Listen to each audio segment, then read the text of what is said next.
Hi, I'm David Gant, your Buncombe County Commission Chair. I'd like to talk to you about the March 20, 2012 meeting we had and talk about some of the important items that we discussed. By far the most important item we took up and we passed was a resolution that will eventually lead to the building of a new Asheville Middle School and a new Isaac Dixon School. The funding of school capital projects such as buildings and classrooms primarily falls to the county. We have a system where we get some money from sales tax, but we also have to take money out of the general fund to do these improvements. Under the formula and the system that we have in place, Asheville Middle School and Isaac Dixon School would never be replaced. There would never be enough money based on the number of students, based on the particular formula that we have to use. And our board, I think very wisely, decided that we're going to have to invest in children, we're going to have to do the right thing, we're going to do the right thing for the education system and build the city students a decent facility. A lot of people see Asheville High School and they think, wow, that just looks like a college campus, that's really good. And it is good. We're proud of it. The city leaders and county leaders in the past built a facility that is spectacular, but it's old. And the students that are going there today deserve modern facilities where they can learn and get job skills so when they're through, they can get a job, pay taxes, be productive citizens. Everybody who gets the education ought to have the right and the opportunity at least to get a good job, to buy a house here, and be able to have enough money to live here comfortably. We also, at the end of their working career, want them to be able to retire and be able to afford to live here. So it all kind of comes back to education. We invested in this. We're basically, the way it's going to work is we're going to borrow $2 million from a state capital fund and figure out what we need, how much it'll cost. Then the next decision line, which will probably be about a year from now, will be how can we afford this? How can we work this?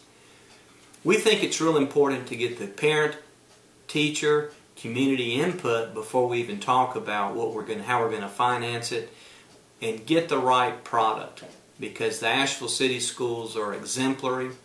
We're proud of them. We want them to stay strong. So that was by far the most important thing we did on March the 20th. We also heard a report from the Land Conservation Board.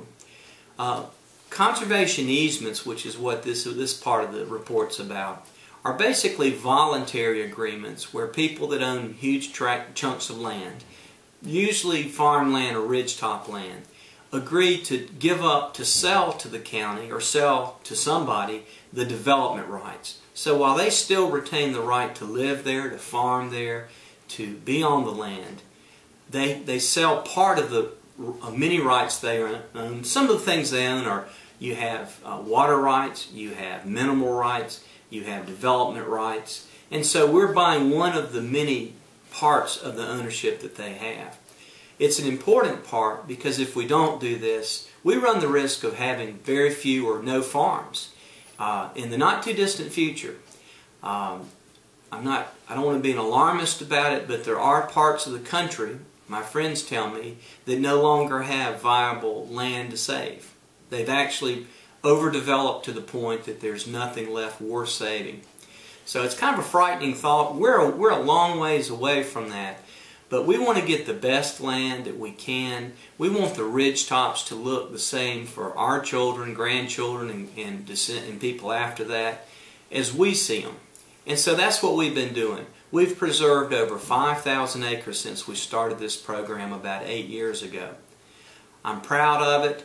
The good news we got from the report last night was that a lot of folks, now that the word is out what conservation easements are and what they're not, and there's a level of trust that it's not some kind of scheme or Ponzi deal where you're going to take somebody's property, a lot of big landowners are starting to do this on their own without government involvement. Of course, that's the ultimate, when people just think enough of their land and want to preserve it for the future and don't ask for any help from the government.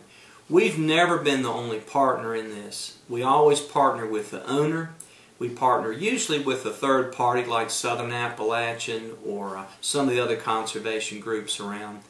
And then we have usually another source that kind of all goes in together to make these deals work. But more and more people are doing it on their own. We certainly want that to happen. But if there is an issue and a problem and the county can make the deal work, we want to be there to make sure that we preserve land for the future. Those were the two big items. It's an honor to be your chairman. Thank you for giving me a few minutes of your time, and please call me if you have any questions. Thanks again for listening.